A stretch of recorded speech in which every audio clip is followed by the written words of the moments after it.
ओम श्री गणेशाय नमः। बोलो श्रीमद् देवी भागवत महापुराण की जय। बोलो श्री हनुमान जी गुरु महाराज की जय।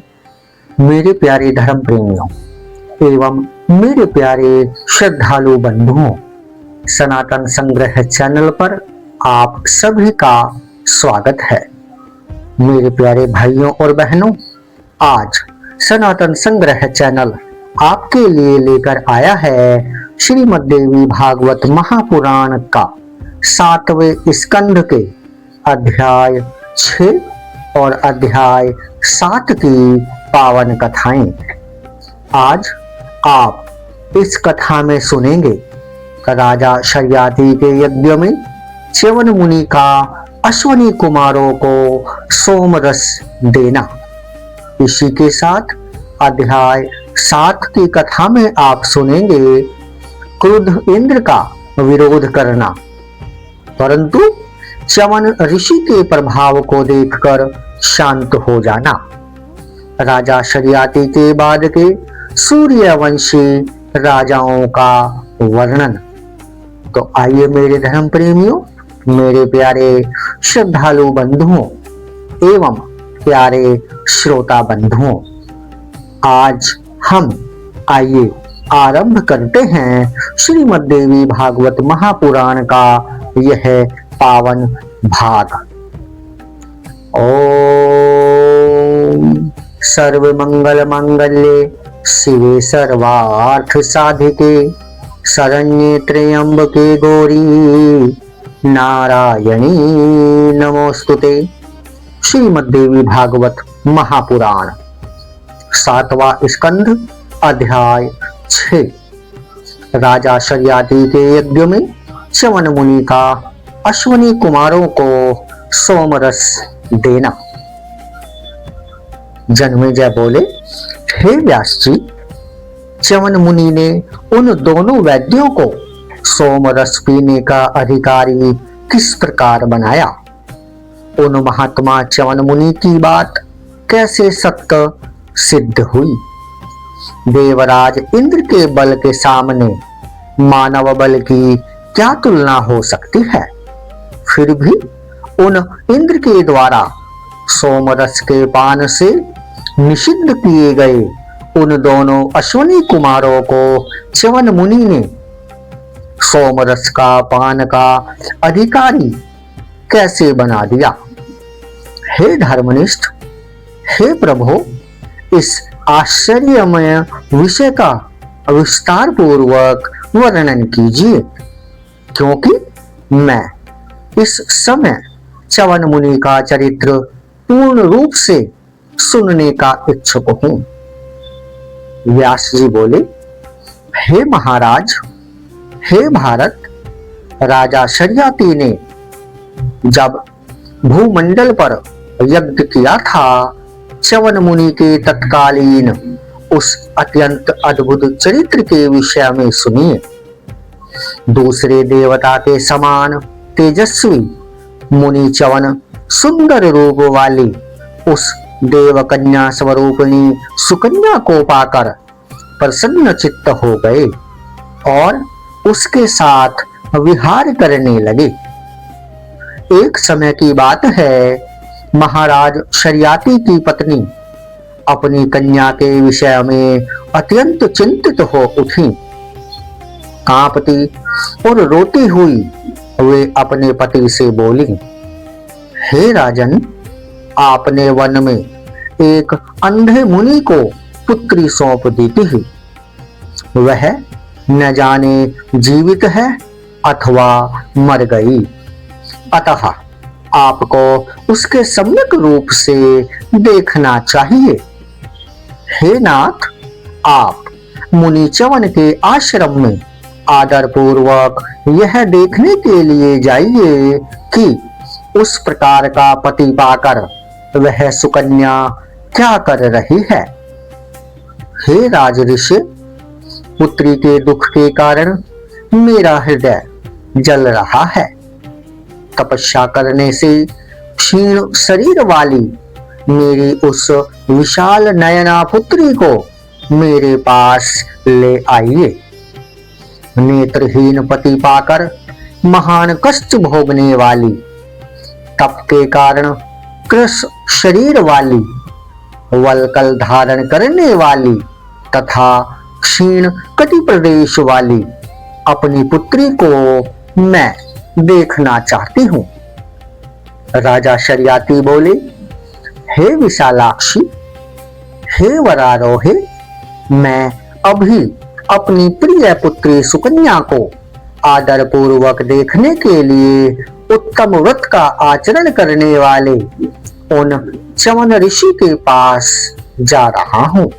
बोलो श्रीमद् देवी भागवत महापुराण की जय। व्यास जी बोले, शोक से अत्यंत व्याकुल अपनी पत्नी से ऐसा कहकर राजा शर्याती रथ पर बैठकर च्यवन मुनि के आश्रम की ओर तुरंत चल पड़े। आश्रम के निकट पहुंचकर राजा शर्याती ने देवपुत्र के समान प्रतीत होने वाले एक नव यौवन से संपन्न मुनि को वहां देखा। देवताओं के स्वरूप वाले उस मुनि को देखकर राजा शर्याती विस्मय में पड़ गए। वे सोचने लगे कि मेरी पुत्री ने लोक में निंदा कराने वाला यह कैसा नीच कर्म कर डाला है। प्रतीत होता है कि इसने काम पीड़ित होकर उन वृद्ध शांत चित्त तथा अति निर्धन मुनि का वध कर दिया एवं किसी अन्य को अपना पति बना लिया है। यह कामदेव बड़ा ही दुस्सह है और युवा अवस्था में तो यह विशेष रूप से और भी दुस्सह हो जाता है। इस पुत्री ने तो मनोवंश में बड़ा भारी कलंक लगा दिया है। जिस मनुष्य की पुत्री ऐसा नीच कर्म करने वाली हो, संसार में उसके जीवन को धिक्कार है। ऐसी पुत्री मनुष्यों के लिए सभी पापों से बढ़कर दुख देने वाली होती है। मैंने भी तो स्वार्थ की सिद्धि के लिए ऐसा अनुचित कार्य कर दिया था, जो कि जानबूझकर नेत्रहीन और वृद्ध मुनि को अपनी पुत्री सौंप दी। पिता को चाहिए कि वह भली भांति सोच समझकर ही एक योग्य वर को अपनी कन्या प्रदान करे। मैंने जैसा कर्म किया था वैसा फल भी पाया है। अब यदि मैं पाप कर्म करने वाली इस दुष्चरित्र कन्या को मार डालता हूं तो मुझे दुष्कर स्त्री हत्या और विशेष रूप से पुत्री हत्या का बड़ा भारी दोष लगेगा। मैंने तो इस परम प्रसिद्ध मनोवंश को कलंकित कर दिया। एक और बलवती लोक निंदा है और दूसरी ओर न छोड़ी जा सकने वाली संतान के प्रति स्नेह श्रृंखला। अब मैं क्या करूं? इस प्रकार सोचते हुए राजा शर्याती जब चिंता के सागर में डूबे हुए थे, उसी समय सुकन्या ने चिंता से आकुल अपने पिता को संयोगवश देख लिया। उन्हें देखते ही प्रेम से परिपूर्ण हृदय वाली वह सुकन्या अपने पिता राजा शर्याती के पास गई और वहां जाकर उनसे पूछने लगी, हे राजन, कमल के समान नेत्र वाले बैठे हुए इन युवा मुनि को देखकर चिंता के कारण व्याकुल मुखमंडल वाले आप इस समय क्या सोच रहे हैं? हे पुरुष व्याघ्र, इधर आइए और मेरे पति को प्रणाम कीजिए। हे मनुवंशी राजेंद्र, इस समय आप शोक मत कीजिए। बोलो श्रीमद् देवी भागवत महापुराण की जय। व्यास जी बोले, हे राजन, तब अपनी पुत्री सुकन्या की बात सुनकर क्रोध से संतप्त राजा शरियाती अपने सामने खड़ी उस कन्या से कहने लगे। राजा शरियाती बोले, हे पुत्री, परम तपस्वी वृद्ध तथा नेत्रहीन वे मुनि च्यवन कहाँ हैं और यह मदोन्मत्त युवक कौन है? इस विषय में मुझे महान संदेह हो रहा है। दुराचार में लिप्त रहने वाली हे पापिनी, हे कुलनाशिनी, क्या तुमने च्यवन मुनि को मार डाला और काम के वशीभूत होकर इस पुरुष का नए पति के रूप में वर्ण कर लिया? इस आश्रम में रहने वाले उन मुनि को मैं इस समय नहीं देख पा रहा हूं, इसीलिए मैं चिंताग्रस्त हूं। तुमने यह नीच कर्म क्यों किया? यह तो निश्चय ही व्यभिचारिणी स्त्रियों का चरित्र है। हे दुराचारिणी, इस समय तुम्हारे पास इस दिव्य पुरुष को देखकर तथा उन च्यवन मुनि को न देखकर मैं तुम्हारे द्वारा उत्पन्न किए गए शोक सागर में डूबा हुआ हूं। अपने पिता की बात सुनकर उन्हें साथ लेकर वह सुकन्या तुरंत पति के पास पहुंची और उनसे आदर पूर्वक कहने लगी, हे तात, ये आपके जमाता च्यवन मुनि ही हैं, इसमें कोई संदेह नहीं है। अश्वनी कुमारों ने इन्हें ऐसा कांतिमान तथा कमल के समान नेत्र वाला बना दिया है। वे दोनों अश्वनी कुमार एक बार दैव योग से मेरे आश्रम में पधारे थे। उन्होंने ही दयालुता पूर्वक च्यवन मुनि को ऐसा कर दिया है। हे पिताजी, मैं आपकी पुत्री हूं। हे राजन, मेरे पति देव का यह रूप देखकर संशय में पड़े हुए आप मोह के वशीभूत होकर मुझे जैसी समझ रहे हैं, मैं वैसी पाप कृत्य करने वाली नहीं हूं। हे राजन, भृगुवंश को सुशोभित करने वाले च्यवन मुनि को आप प्रणाम करें। हे पिताजी, आप इन्हीं से पूछ लीजिए, ये आपको सारी बात विस्तार पूर्वक बता देंगे। तब पुत्री की यह बात सुनकर राजा शरियाती ने तुरंत मुनि के पास पहुंचकर उन्हें प्रणाम किया और वे उनसे आदर पूर्वक पूछने लगे।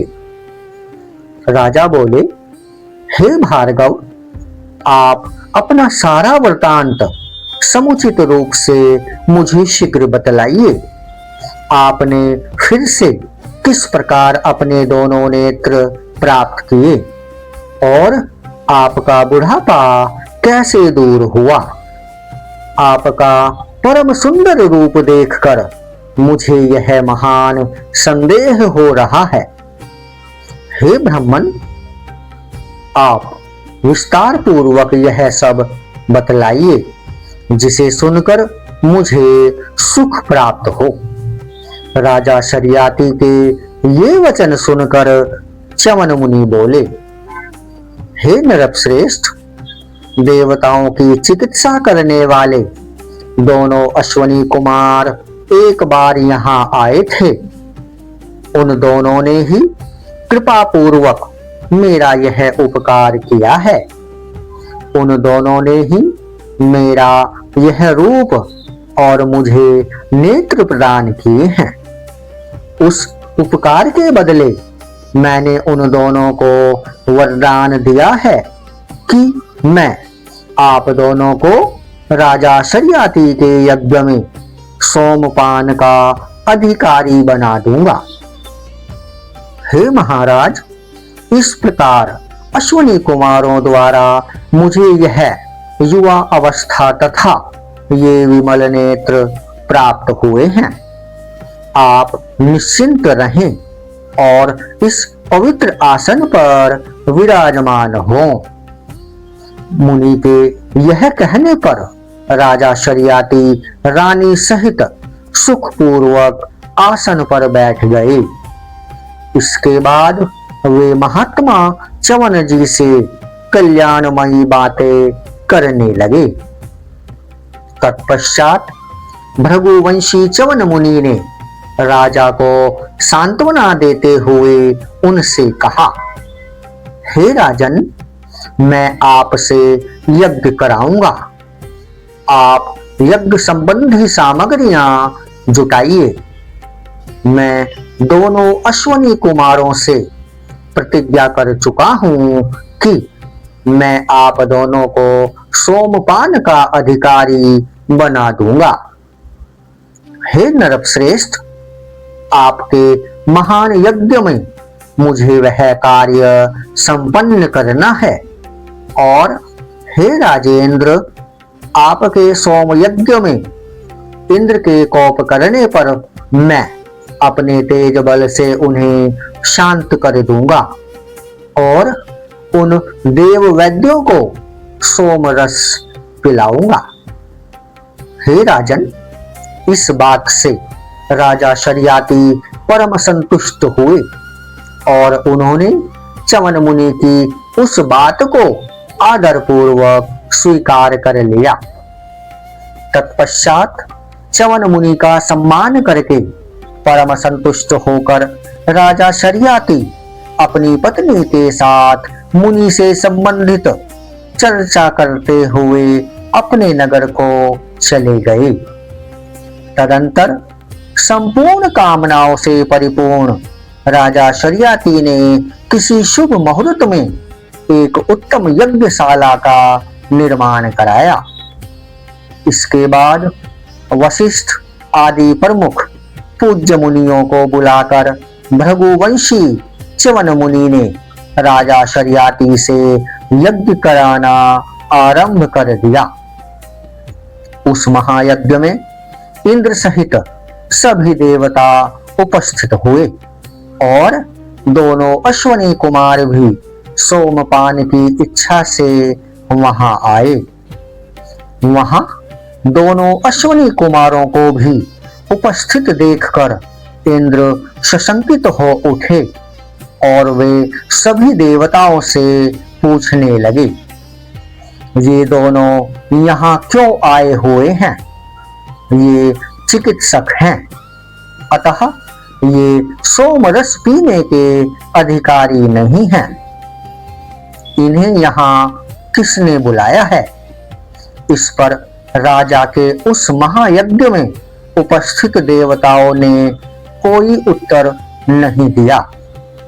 तत्पश्चात जब च्यवन मुनि दोनों अश्विनी कुमारों को सोमरस ग्रहण कराने लगे, तब इंद्र ने यह कहते हुए उन्हें रोका, इन दोनों को सोम भाग ग्रहण मत कराइए। तब च्यवन मुनि ने इंद्र से कहा, ये सूर्य पुत्र अश्विनी कुमार सोमरस ग्रहण करने के अधिकारी कैसे नहीं हैं? हे शचीपते, आप इस बात को प्रमाणित कीजिए। ये वर्ण संकर नहीं हैं, अपितु सूर्य की धर्म पत्नी से उत्पन्न हुए हैं। तब हे देवेंद्र, ये दोनों श्रेष्ठ चिकित्सक किस दोष के कारण सोमपान के योग्य नहीं हैं? हे इंद्र, इस यज्ञ में उपस्थित सभी देवता ही इसका निर्णय कर दें। मैं तो इन्हें सोमरस अवश्य पिलाऊंगा, क्योंकि मैंने इन्हें सोमपान का अधिकारी बना दिया है। हे भगवान, मैंने ही इस यज्ञ के लिए राजा शर्याती को प्रेरित किया है। हे विभो, इनके लिए मैं ऐसा अवश्य करूंगा। मेरा यह कथन सत्य है। हे शक्र, मुझे नवीन अवस्था प्रदान करके इन्होंने मेरा बड़ा उपकार किया है, अतः उसके बदले में मुझे सभी प्रकार से इनका प्रत्युपकार करना चाहिए। इंद्र बोले, चिकित्सा वृत्ति वाले ये दोनों अश्वनी कुमार देवताओं के द्वारा निंदनीय माने गए हैं, अतः ये सोमपान के अधिकारी नहीं हैं। इनके लिए सोमरस का भाग मत ग्रहण कीजिए। इंद्र की ये बातें सुनकर च्यवन मुनि बोले, हे अहल्याजार, इस समय व्यर्थ कोप मत करो। वृत्र का वध करने वाले हे इंद्र, ये देवपुत्र अश्विनी कुमार सोमपान के अधिकारी क्यों नहीं हैं? बोलो श्रीमद् देवी भागवत महापुराण की जय। व्यास जी बोले, हे राजन, इस प्रकार का विवाद छिड़ जाने पर वहां उपस्थित कोई भी देवता च्यवन मुनि से कुछ भी नहीं कह सका। तब अपने तपोबल के द्वारा अत्यंत तेजस्वी च्यवन मुनि ने सोमरस का भाग लेकर अश्वनी कुमारों को दे दिया। बोलो श्रीमद् देवी भागवत महापुराण की जय। बोलो श्री महालक्ष्मी मैया की जय। बोलो श्री महासरस्वती मैया की जय। बोलो श्री महाकाली मैया की जय। सर्वमंगल मंगल्ये शिवे सर्वार्थ साधिके शरण्ये त्र्यंबके गौरी नारायणी नमोस्तुते। मेरे प्यारे धर्म प्रेमियों, मेरी आपसे एक प्रार्थना है कि यदि आप हमारे चैनल पर नए हैं तो कृपया हमारे चैनल को सब्सक्राइब करें। हमारा यह सनातन संग्रह चैनल पूर्णतः सनातन धर्म और सनातन संस्कृति को समर्पित है।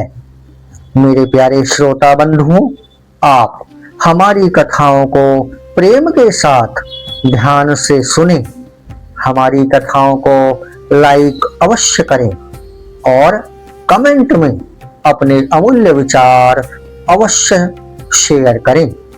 आपका स्नेह और आपका समर्थन ही हमारी और हमारे चैनल की इस आध्यात्मिक यात्रा की सबसे बड़ी शक्ति है।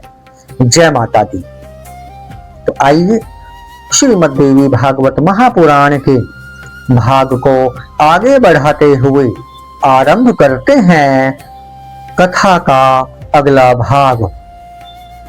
श्रीमद् देवी भागवत महापुराण 7वां स्कंध, अध्याय 7। क्रुद्ध इंद्र का विरोध करना। परंतु च्यवन मुनि के प्रभाव को देखकर शांत हो जाना। राजा शर्याती के बाद के सूर्यवंशी राजाओं का वर्णन। बोलो श्रीमद् देवी भागवत महापुराण की जय। व्यास जी बोले, हे राजेंद्र, च्यवन मुनि के द्वारा अश्वनी कुमारों को सोम भाग दे दिए जाने पर इंद्र अत्यंत कुपित हुए और उन्होंने अपना पराक्रम दिखाते हुए मुनि से कहा, हे ब्रह्मबांधो, आप इस प्रकार की अनुचित मर्यादा स्थापित मत कीजिए, अन्यथा मेरा विरोध करने वाले आप मुनि का भी दूसरे विश्व रूप की भांति वध कर डालूंगा। च्यवन ऋषि बोले, हे भगवान, जिन महात्मा अश्वनी कुमारों ने रूप संपदा के तेज के द्वारा मुझे दूसरे देवता की भांति बना दिया है, उनका अपमान मत कीजिए। हे देवेंद्र, आपके अतिरिक्त अन्य देवता सोम भाग क्यों पीते हैं? परम तपस्वी इन अश्वनी कुमारों को भी आप देवता समझें। च्यवन ऋषि की ये बात सुनकर इंद्र बोले, हे मंदात्मन, ये दोनों चिकित्सक किसी प्रकार भी यज्ञ में सोम भाग पीने के अधिकारी नहीं हैं। यदि आप इन्हें सोम रस देंगे तो मैं अभी आपका सिर काट दूंगा। बोलो श्रीमद् देवी भागवत महापुराण की जय। व्यास जी बोले, हे जन्मेजय, इंद्र की उस बात की उपेक्षा करके उनकी बहुत भर्त्सना करते हुए च्यवन मुनि ने अश्वनी कुमारों को यज्ञ भाग प्रदान कर दिया। जब उन दोनों ने पीने की इच्छा से सोमपात्र ग्रहण किया, तब शत्रु सेना का भेदन करने वाले इंद्र ने मुनि से यह वचन कहा, यदि आप इन्हें सोमरस देंगे तो मैं स्वयं आपके ऊपर वज्र से उसी प्रकार प्रहार करूंगा जैसे मैंने विश्वरूप को वज्र से मार डाला था। इंद्र के ऐसा कहने पर तपोबल से गर्वित च्यवन मुनि अत्यंत कुपित हो उठे और उन्होंने विधि पूर्वक अश्वनी कुमारों को सोमरस दे दिया। इस पर इंद्र ने भी क्रोध करके करोड़ों सूर्यों के समान प्रभाव वाला अपना आयुध वज्र सभी देवताओं के सामने ही च्यवन मुनि पर चला दिया। तब अमित तेज वाले इंद्र के चलाए गए उस वज्र को देखकर च्यवन मुनि ने अपने तपोबल से उसे स्तंभित कर दिया। इसके बाद वे महाबाहु मुनियों में श्रेष्ठ च्यवन कृत्या राक्षसी के द्वारा इंद्र को मरवा डालने के लिए उद्यत हो गए और पकाए गए हव्य से मंत्र सहित अग्नि में आहुति देने लगे। उन च्यवन मुनि के तपोबल से वहां पर कृत्या उत्पन्न हो गई। अत्यंत बलशाली तथा क्रूर पुरुष के रूप में वह आविर्भूत हुई। उस पुरुष का शरीर महान दैत्य के समान बहुत विशाल था। उसका नाम मद था। वह अत्यंत उग्र तथा संसार के प्राणियों के लिए बहुत भयदायक था। वह शरीर से पर्वत के आकार का था। उसके दांत तीक्ष्ण थे। वह बड़ा ही भयावह था। उसके 4 दांत तो 100 योजन लंबे थे और इसके अन्य दांत 10 योजन के विस्तार वाले थे। देखने में क्रूर लगने वाली उसकी दोनों भुजाएं पर्वत के समान दूर तक फैली हुई थीं। अत्यंत क्रूर तथा भयानक लगने वाली उसकी जिह्वा आकाश और पाताल को चाट रही थी। उसकी अत्यंत डरावनी तथा कठोर गर्दन पर्वत की चोटी के समान थी। उसके नाखून बाघ के नाखून के सदृश थे। उसके केश तो अत्यंत भयंकर थे। उसका शरीर काजल की आभा वाला तथा मुख भयानक था और उसके अत्यंत भीषण तथा भयावह दोनों नेत्र दावानल के समान प्रतीत हो रहे थे। उसका एक होंठ पृथ्वी पर स्थित था तो दूसरा होंठ आकाश तक गया हुआ था। इस प्रकार का विशाल शरीर वाला मद नामक दानव उत्पन्न हुआ। उसे देखते ही सभी देवता शीघ्र ही भयभीत हो गए। इंद्र भी भय से व्याकुल हो उठे और उनके मन में युद्ध का विचार नहीं रह गया। वह दैत्य वज्र को मुख में लेकर संपूर्ण आकाश को व्याप्त करके सामने खड़ा था।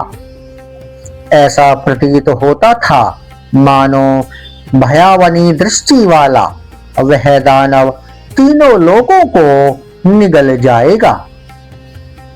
इंद्र को खा जाने के विचार से वह क्रोधित होकर उनकी ओर दौड़ा।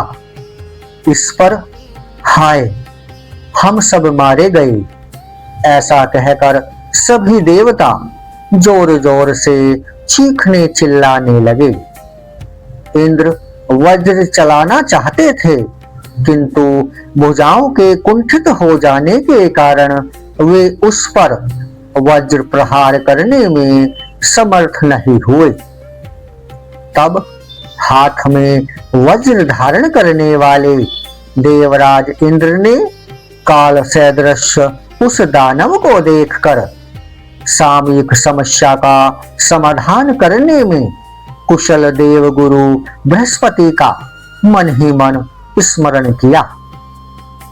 इंद्र के स्मरण करते ही उदार बुद्धि वाले गुरु बृहस्पति वहां शीघ्र आ पहुंचे।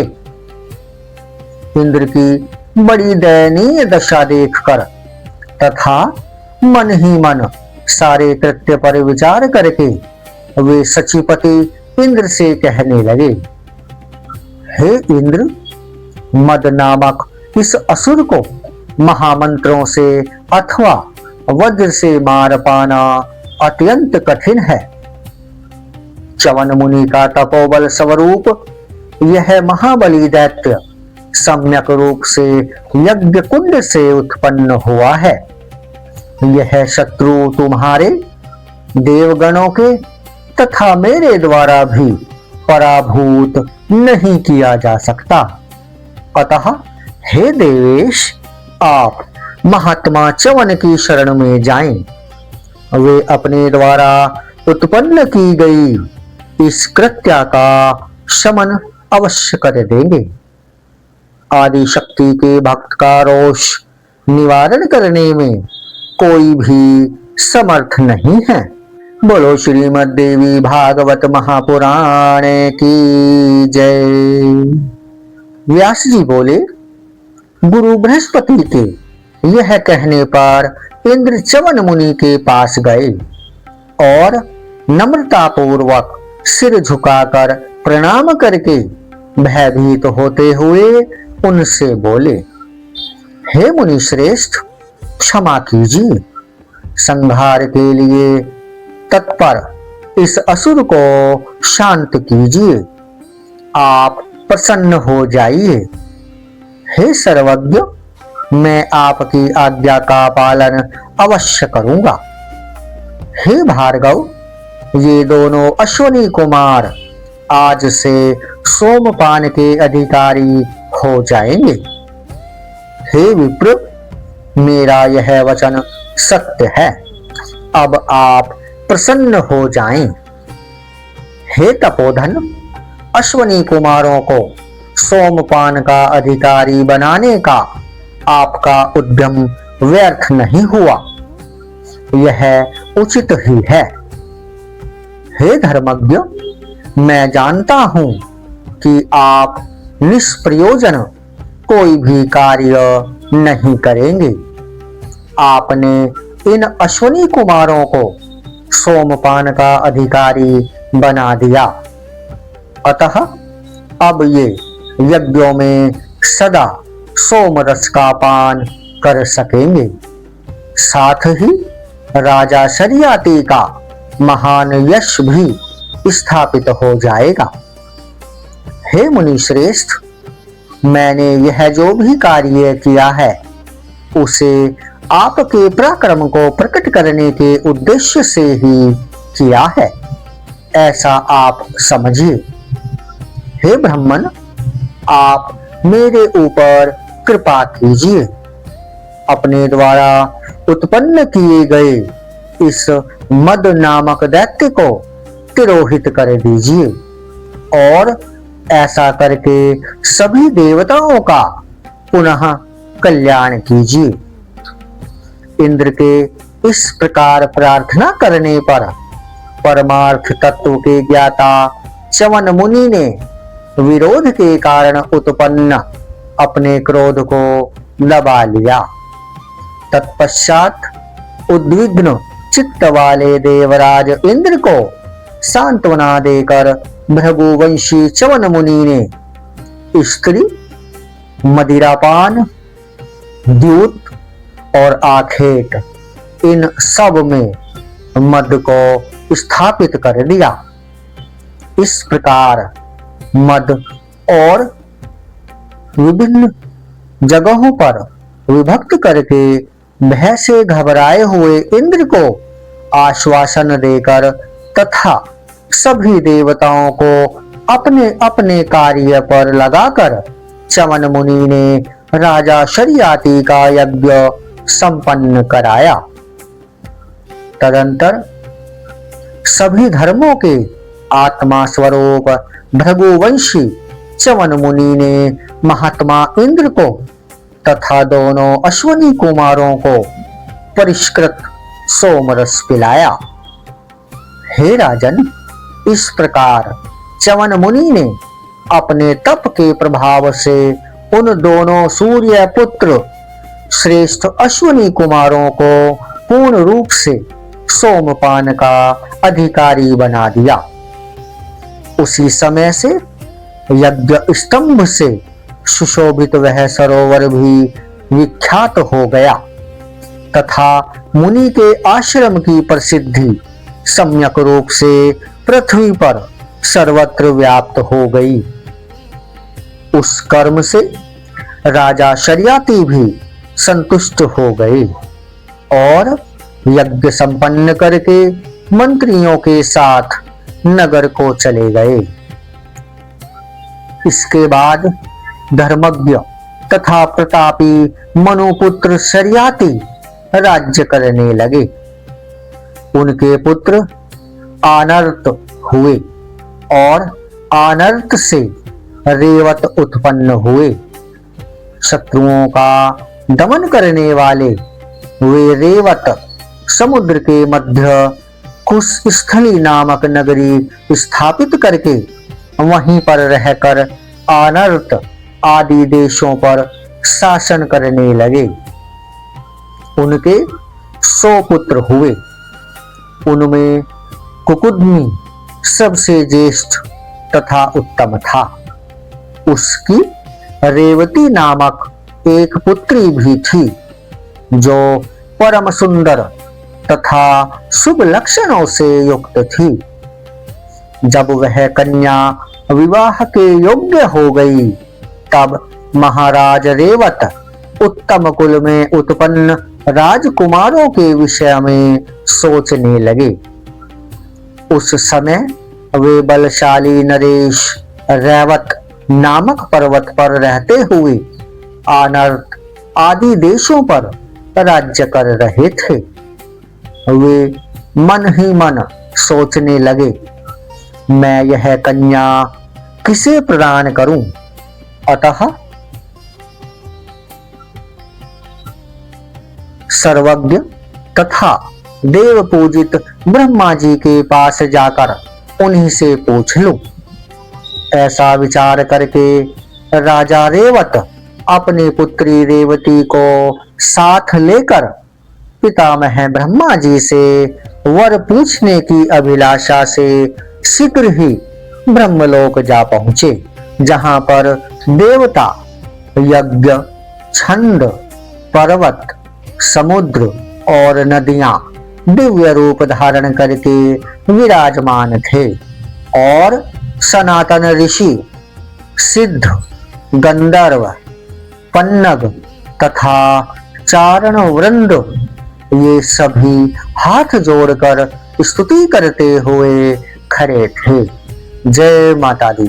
बोलो श्रीमद् देवी भागवत महापुराण की जय। सर्व मंगल मांगल्ये शिवे सर्वार्थ साधिके शरण्ये त्र्यंबके गौरी नारायणी नमोस्तुते। मेरे प्यारे भाइयों और बहनों, इस प्रकार आपने कथा में सुना कि च्यवन मुनि ने दोनों अश्विनी कुमारों को अपने तपोबल के प्रभाव से सोमरस का अधिकारी कैसे बनाया। मेरे प्यारे धर्म प्रेमियों, यदि आप श्रीमद् देवी भागवत महापुराण की इससे पहले की पावन और पवित्र कथाओं के श्रवण का आनंद लेना चाहते हैं तो आप हमारे चैनल पर ले सकते हैं। श्रीमद् देवी भागवत महापुराण की इससे पहले की सभी कथाएं हमारे चैनल पर उपलब्ध हैं। मेरे प्यारे भाइयों और बहनों, श्रीमद् देवी भागवत महापुराण का इससे आगे का भाग लेकर हम शीघ्र ही आपकी सेवा में उपस्थित होंगे। तब तक के लिए आप सभी को जय माता दी। धन्यवाद। बोलो श्रीमद् देवी भागवत महापुराण की जय।